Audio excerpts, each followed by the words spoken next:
Ke informasi dukungan kepada Gubernur DKI Jakarta Basuki Cahayapurnama untuk kembali maju dalam Pilkada 2017-2022 terus berdatangan. Sebuah organisasi yang menamai diri Teman Ahok berhasil mengumpulkan lebih dari 532.000 KTP sebagai syarat minimal dari KPU untuk Ahok bisa mencalonkan diri kembali lewat jalur independen. Ratusan ribu KTP tersebut berhasil terkumpul lewat 120 posko Teman Ahok yang tersebar di beberapa wilayah. Dalam satu hari, Teman Ahok berhasil mengumpulkan sekitar 3.200 KTP warga DKI Jakarta. Mereka optimis akan mencapai target 1 juta KTP pada Mei 2016 nanti. Selama ini memang ada indikasi dari beberapa partai yang ingin menggandeng Ahok untuk maju dalam Pilkada 2017. Menanggapi hal tersebut, Teman Ahok berharap Ahok tetap maju melalui jalur independen. Sejak awal Juni 2015 yang lalu hingga kini, Teman Ahok telah berhasil mengumpulkan 609.000 KTP warga DKI Jakarta yang mendukung Ahok untuk kembali melaju dalam Pilkada 2017 nanti.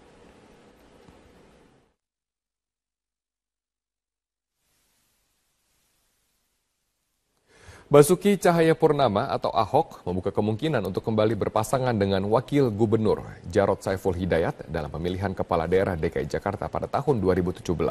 Hal ini menguatkan sinyal dukungan partai untuk mengusung Ahok dalam pertarungan merebut kursi DKI 1 2017 mendatang.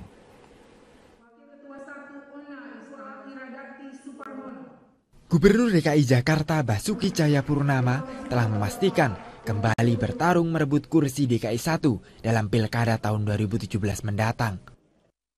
Meski belum pasti diusung partai, gubernur yang akrab disapa Ahok ini tetap berpeluang maju melalui jalur independen. Aktivis pendukung Ahok yang menamakan diri relawan pendukung Ahok pun terus berupaya menggalang dukungan melalui pengumpulan tanda tangan dan KTP warga DKI untuk dapat mengusung Ahok dalam perebutan kursi DKI 1 pada 2017 mendatang. Namun belakangan dukungan dari sejumlah partai mulai mengalir. Kehadiran Ahok dalam Rakernas PDI Perjuangan di Kemayoran, Jakarta pada 10 Januari lalu disebut sebagai sinyal dukungan dari partai berlambang banteng untuk mengusung Ahok dalam Pilkada DKI mendatang. Hal ini semakin dikuatkan saat Ahok menyatakan pihaknya siap untuk kembali berpasangan dengan Jarod dalam pertarungan Pilgub DKI 2017. Saya hubungan baik dengan PDIP dan Nasdem. Nah, kita bisa gabung aja nanti maju, bisa aja. Tinggal saya perorangan, kita lihat aja. Saya juga bisa pasangan dengan Jarod lagi maju kan bisa juga. Ya kan, Jarod kan pasti kader PDIP, ketua DPP. Selama ini hubungannya juga baik-baik aja kan sama Jarod kan, Mas Jarod. Ya bisa aja maju bareng lagi sama beliau. Selain itu, Partai Nasdem juga telah menyatakan dukungan atas Ahok untuk kembali memimpin Pilgub DKI 2017. Sampai hari ini saya pikir kecuali Ahok melakukan hal-hal yang tidak tepat ya. Sejauh ini kita mengandalkan Ahok, saya pikir bagus untuk DKI itu untuk dia meneruskan jabatannya ke depan ya. Pertimbangannya apa Pak? Apa karena keberhasilan Pak Ahok? Ada kejujuran dia dalam bersikap, ada kemampuan pengelolaan suatu institusi pemerintah daerah seperti DKI yang permasalahan ibu kota yang cukup kompleks ya. Ya dia pasti banyak kekurangannya, tapi kalau kita dorong dia dengan pikiran-pikiran yang konstruktif, saya pikir dia akan bisa lebih hebat lagi. Meski selama ini Ahok diunggulkan dari hasil sejumlah survei, namun majunya Ahok bukan tanpa lawan. Sederet nama yang digadang-gadang akan maju di Pilkada DKI Jakarta mulai bermunculan. Di antaranya Wali Kota Bandung Ridwan Kamil, pengusaha Sandiaga Uno, dan mantan Menpora Adiaksa Daud. Pagi di Balikpapan tanggal 15 Januari juga pukul 5 pagi. Di Jawa Barat kemudian di Tegal. Di Tegal ini baru berapa hari ya? Di Tegal ini belum tanggal 15 Januari juga. Jamnya tidak ada.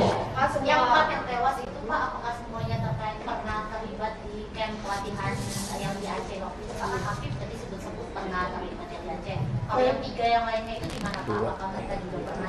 Masih di dalam penyelidikan.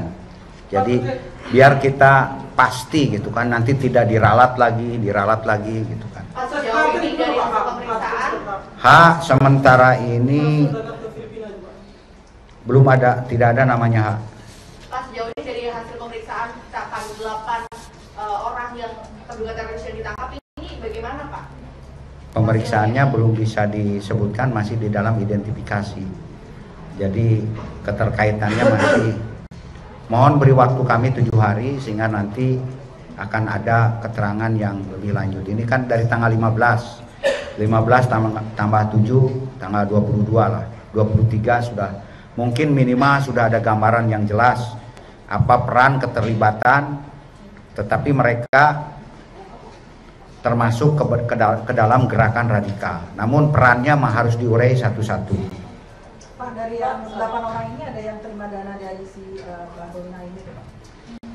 Kita masih selidiki, justru nanti akan kita pilah-pilahkan mana yang bagian membuat bahan-bahan peledak, mana yang bagian mendanai, mana bagian rekrutmen, mana bagian pelatih, lain-lain nanti sedang kita urai.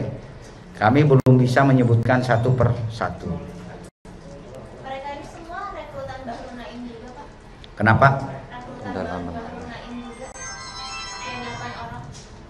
Diduga ada kaitannya. Karena dulu Bahru Naim pun juga kan dari merupakan salah satu aktivis pengajian di OA, AA ya, AA ya. Pak, soal aliran dana, apakah sudah ada koordinasi atau info terbaru dari PPATK, Pak? Kan katanya ada aliran yang masuk dari negara bagian selatan atau bagaimana dari sama ini Pak, ada katanya juga transfer ke Filipina diduga untuk pembelian senjata, bisa dikonfirmasi? Semua itu masih sedang dalam penyelidikan karena dari aliran dana dari PPATK juga banyak, berapa yang terkait dengan masalah ini kan perlu pengklasifikasian, dan aliran dana dari PPATK juga perlu untuk pengkajian lebih dalam karena dananya informasinya masih agak perlu cross check dengan masalah-masalah yang lainnya. Namun apapun juga masukan-masukan itu sangat berharga bagi kami dan akan kita tindak lanjuti. Dan untuk masalah ini pun juga sedang kita perdalam. Pak, soal senjata bisa didetailkan lagi kan, yang maaf, yang 9 dari 12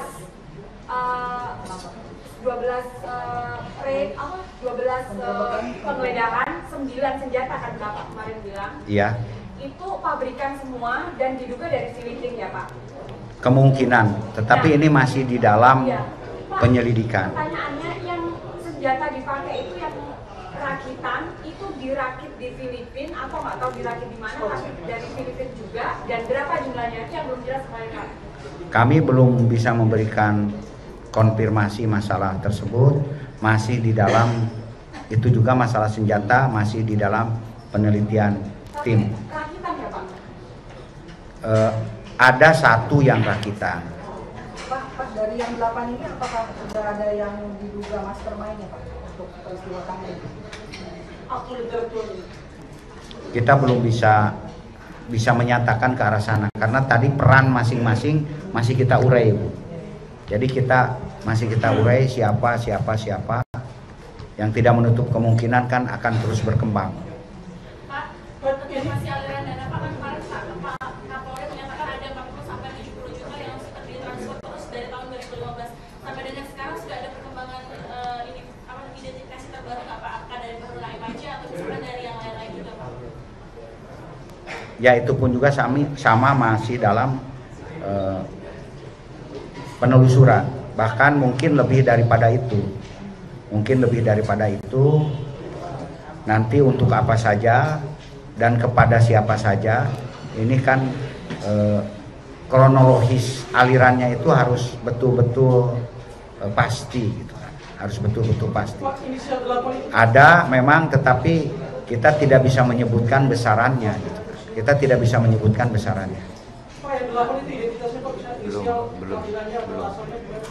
Kenapa? Yang 8 siapa aja Pak? Belum. Dari tim menyatakan mohon dengan sangat hormat karena masih dalam tahap Penyelidikan. ya pengembangan. Jadi yang 8 ini kami belum bisa memberikan nama maupun inisial. Jadi mohon dengan hormat. Semua laki-laki ya Pak? Kenapa? Ya. Semua laki-laki ya.